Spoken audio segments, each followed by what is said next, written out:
Good morning, good afternoon, good evening, and welcome to today's Caffeine for the Soul. And if you enjoy these Caffeine for the Soul episodes, please do subscribe, and you can find out more at michaelneill.org. There's a quote that I've always loved from Mark Twain, and he said, "If people learn to walk and talk the way we teach them to read and write, everybody would limp and stutter." And the reason I've always liked that, besides the fact that it's clever, is it's really accurate. You know, when we learn things by rote, through repetition, I remember learning French, and the phrase that is burned in my brain is écoutez et répétez, listen and repeat. And when we break something down into its component parts and try to learn it, it can take seemingly forever. Now, of course, you can learn things that way. You can acquire skills that way. But it's actually not natural. It's actually the hard way. The easiest way to learn a new skill is to learn it the way we are made to learn. And the way that we are made to learn is by teaching ourselves. So if you think back to before you can really think back to, but if you've had kids, if you've been around kids, you know that they learn to walk. But nobody properly teaches them to walk. They might get a little help. The parent might hold their hands as they walk, but essentially they do it by doing it.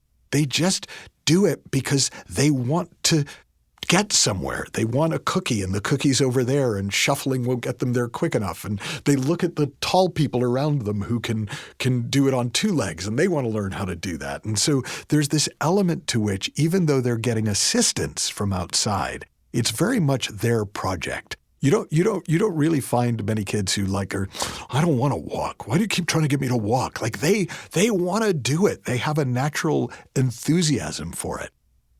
Kids learn to talk not because we teach them to talk. Yes, adults will usually help refine speech and grammar, and all that kind of stuff comes later.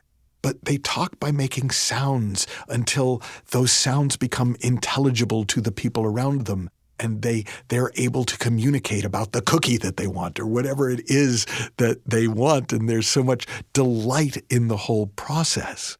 So effectively, even at that age, they're teaching themselves to walk. They're teaching themselves to talk. And they're taking advantage of the people around them to assist them in the process.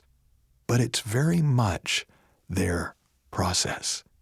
Now, it turns out that we can apply that same model, that same natural learning model, to anything we might want to learn to do as adults. So, while the language might not be exactly the way you would use the words, here's how I've noticed it in my work. That if I decide I want to learn something, what occurs to me to do is go find somebody who teaches it and get them to teach it to me. Well, if I want to learn this, I need to find somebody who knows it so they can teach me how to do it. So I'll go for lessons, and I'll try and do a course, and I'll make a study of it. And sometimes, eventually, I'll get somewhere. But often it takes so long and it feels so involved that I kind of lose my enthusiasm for it before I really have developed any facility with it.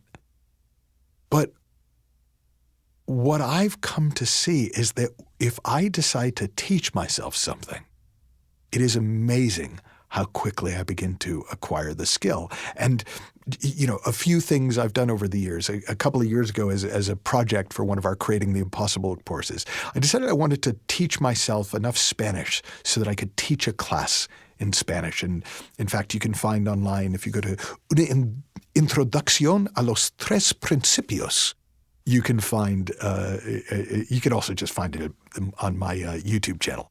But a class, about a 20-minute class that I taught in Spanish, because I taught myself Spanish in a few months, enough to be able to do what I wanted to do.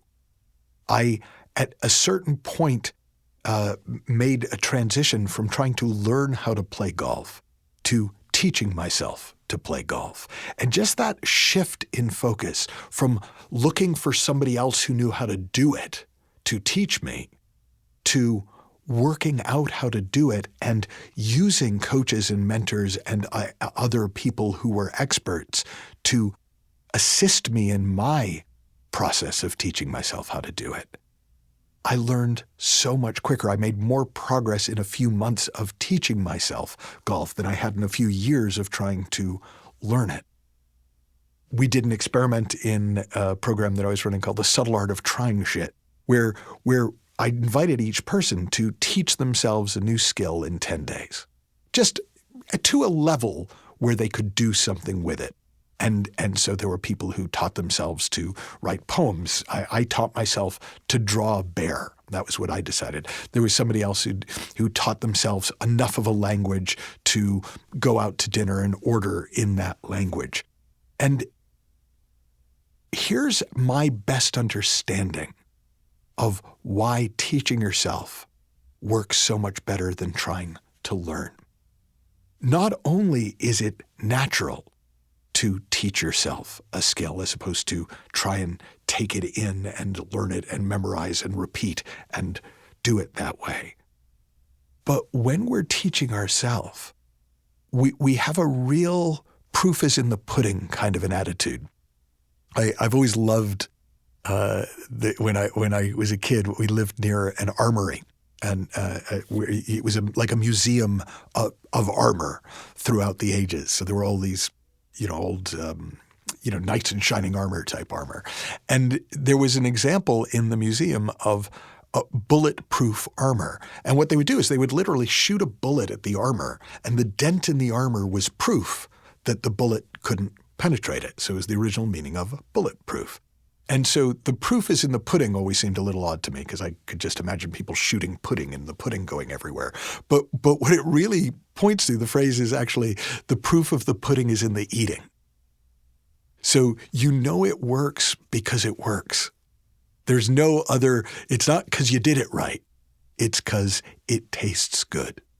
And when you're teaching yourself something, you know it worked because you can do it, not because somebody else says, well done.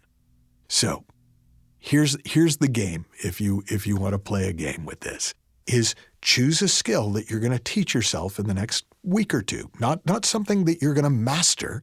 Takes a lot longer to master something, but that you just want to teach yourself well enough to do something with it. It can be something physical like juggling or, depending on where you live, skiing or jumping rope.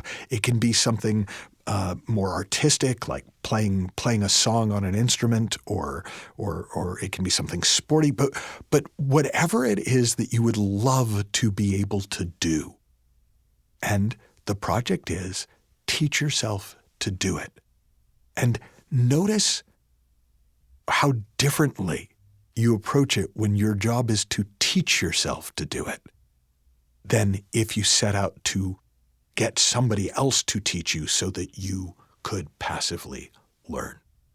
Have fun, learn heaps, happy exploring, and I'll talk with you soon.